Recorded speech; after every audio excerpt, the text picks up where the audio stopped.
সপ্তম শ্রেণী 2025 সালের গণিত বইয়ের অধ্যায় 1-এর 1.1 1.1-এ কি আছে? এখানে 1.1-এ আছে 1 নম্বরে আছে মৌলিক গুণনীয়কের সাহায্যে বর্গমূল নির্ণয় করো। মৌলিক গুণনীয়কের সাহায্যে বর্গমূল নির্ণয় করো। প্রথমত ক নাম্বার আছে কি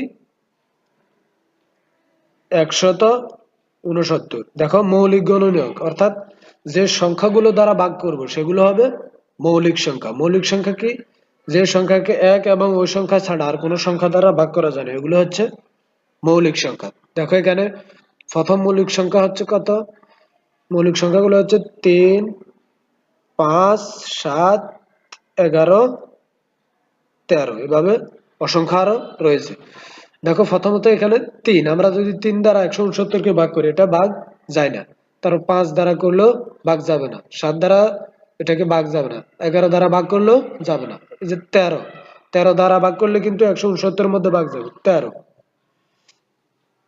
তাহলে 13 দ্বারা যদি আমরা 16কে ভাগ করি 13 × 13, তাহলে 16 থেকে 13 বিয়োগ করলে থাকে 3 আর 39। 39-এর মধ্যে 13 কয়বার ভাগ যায়? 3 বার। 3 13 39। তাহলে 13 দ্বারা 169কে ভাগ করলে কত হয়? 13। তাহলে সুতরাং 169। সুতরাং 169 এর বর্গমূল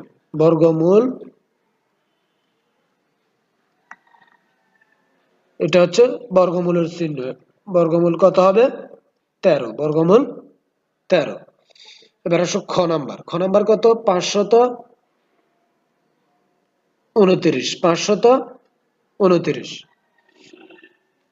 দেখো এই 529কে মৌলিক সংখ্যা দ্বারা ভাগ করতে হবে। মৌলিক সংখ্যা এখানে 13 পর্যন্ত আমি দিয়েছি, এখানে 13 দ্বারাও ভাগ করা যাবে না। এই সংখ্যাগুলো দ্বারা এখানে ভাগ যাবে না।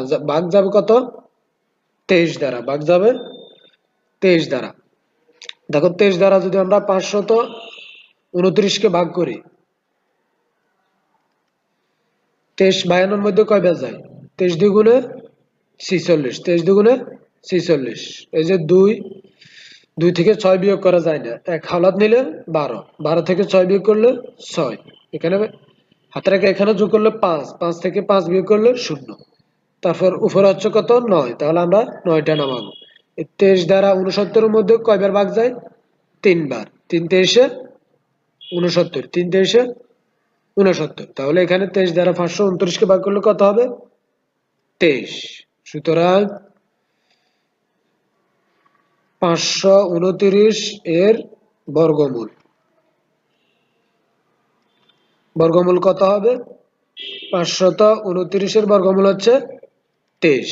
এটাই হচ্ছে আনসার। তারপর দেখো এবার হচ্ছে 1541। 1521। 1521। দেখো এই 1521কে প্রথমত 3 দ্বারা ভাগ করা যায়। 3 দ্বারা। তাহলে আমরা যদি 3 দ্বারা 1521কে ভাগ করি তাহলে আমাদের আসে কত? 507 আসে। 507। এই 507কে যদি আমরা আবার 3 দ্বারা ভাগ করি, 3 দ্বারা ভাগ করলে হয় কত? 169। দেখো 169কে কিন্তু আর 3 দ্বারা ভাগ যাবে না। এবারে দেখো আমরা ক নম্বরে করেছি এখানে 169কে কত দ্বারা ভাগ গিয়েছে? এখানে 13 দ্বারা। তাহলে এবার ভাগ করবো আমরা 13 দ্বারা। 13 দ্বারা ভাগ করলে কত হয়? এখানে 13। তাহলে আমরা এখানে দেখো সংখ্যা কয়টা পেয়েছি? এখানে 3 3 13 13।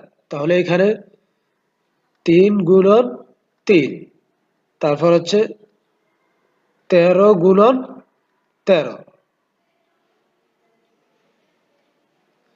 তাহলে এখানে দেখো একটা বিষয় আমাদেরকে বুঝতে হবে, এখানে 3 আমরা 2টা পেয়েছি, তাহলে 3 2টা থেকে একটা বসাতে হবে।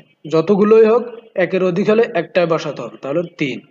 এখানেও 13 আমরা 2টা পেয়েছি, তাহলে 13 2টা থেকে একটা বসাতে হবে। 13 2টা থেকে একটা বসাতে হবে। তাহলে 13। এবার দেখো 3 আর 13 গুণ করলে কত হয়? 3 13 39। 3 13 39। সুতরাং 1521 এর বর্গমূল কত হবে? 1521 এর বর্গমূল হবে 39। 1521 এর বর্গমূল হবে 39।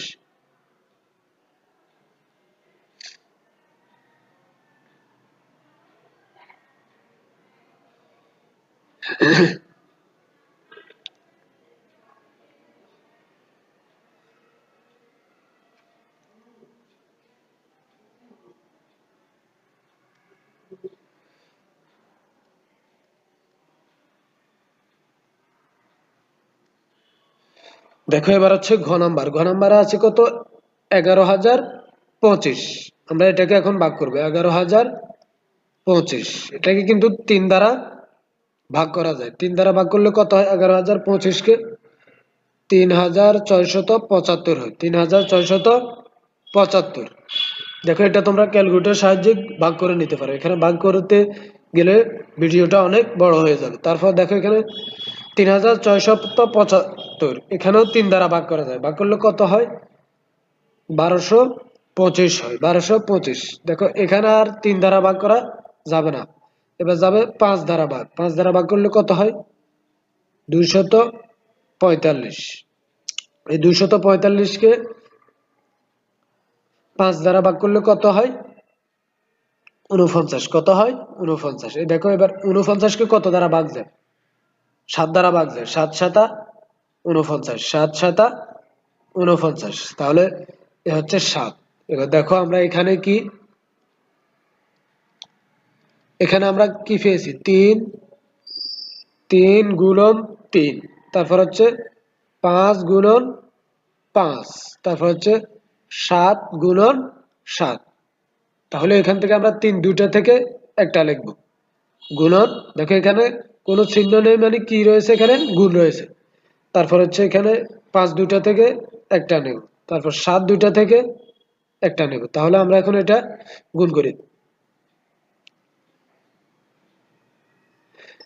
দেখো 3 আর 5 গুণ করলে কত হয়? 3 5 15। 15 আর 7 গুণ করলে কত হয়? 105।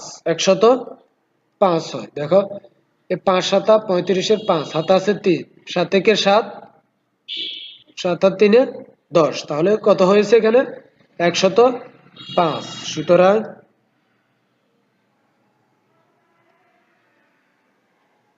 11,025 এর বর্গমূল, এর বর্গমূল কত হবে?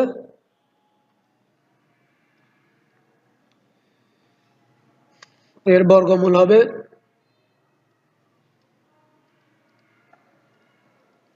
কত? 105। এটাই হচ্ছে আনসার। আশা করি তোমরা বুঝতে পারছো।